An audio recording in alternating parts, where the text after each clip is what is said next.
approximately 70% of students consider themselves procrastinators. Procrastination may seem like an easy way to relieve stress at the moment, but it actually has many negative effects.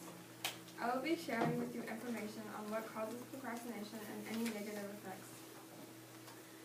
The article Academic Procrastination states that procrastination exists in many people.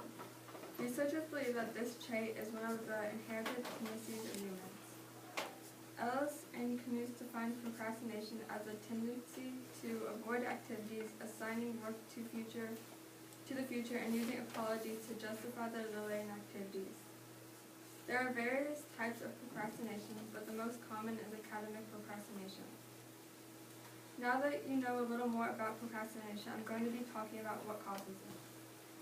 Studies have been done by Johnson and Flanley to see what causes procrastination. They have hypothesized that procrastination is a behavior experienced by perfectionists, because perfectionists want to create the best work. Therefore, they suffer from procrastination due to doubt and overthinking. Sometimes their final project may never be finished or completed. Keegan et al. Carried out a study on the academic procrastination behavior of students according to perfectionism, obsession, and 5 personality traits of students at different universities, and concluded that perfectionism, obsession, and personality traits are important variables that explain the academic procrastination behavior. Tim Ford and Nick also did a similar study and found that there is a significant relationship between personality traits, perfectionism, and life satisfaction with academic procrastination. Now I have a video that will talk about temporal motivation theory.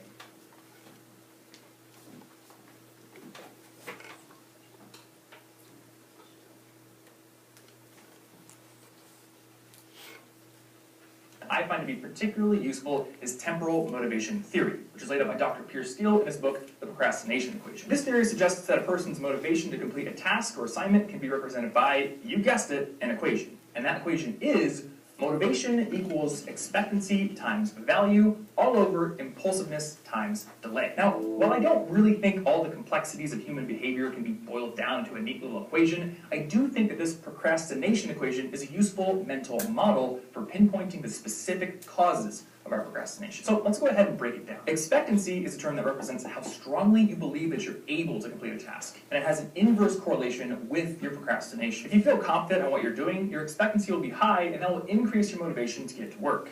If the task looks really difficult, though, expectancy will be low, and you'll be more likely to procrastinate. The other place where you'll find that inverse correlation is between procrastination and value, which includes the rewards you get for completing a task, as well as how pleasant or unpleasant the experience of actually doing it is. Impulsiveness is how susceptible you are to distractions and, well, impulses to do other things, and it's directly correlated with procrastination. The less able you are to resist that sudden desire to go check Twitter, the more you're going to put off working on that English paper. And if you're thinking about going to check Twitter right now, remember, if you can resist that impulse, you'll actually be strengthening your brain's ability to focus. So fight it, friend. Finally, there's delay, which is the amount of time between now and when you'll get the reward for completing the task. Let's go to the thought bubble. The longer the delay is, the more you'll tend to procrastinate. This happens because human beings naturally place far more value on the short term rather than long-term rewards, even if those long-term rewards are objectively greater. For most of human history, this was a helpful bit of brain programming.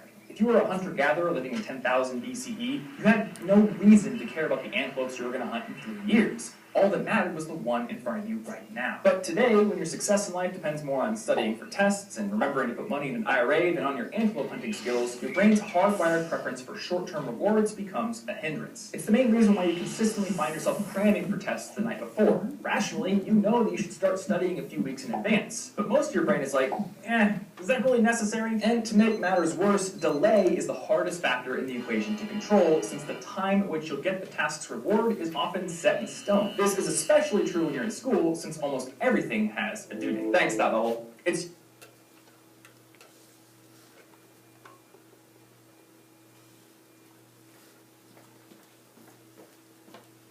Another factor that can cause procrastination is irrational beliefs. According to Gennard, the advocates of conjugate theory consider Irrational beliefs as a basis of procrastination behavior. Some learners behave irrationally and avoid finishing their homework when they measure their value only on their abilities to do homework, so that the others will not evaluate their real abilities in doing homework. Now that you know what causes procrastination, I'm going to cover how it affects us.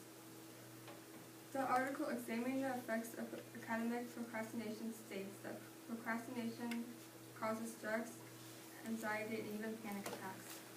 Studies have shown that procrastinators participate in less learning activities due to failure in self-regulation, and procrastination leads to poor achievements. Since procrastinators have a short period of time for completing tasks, they are hurried to finish their work.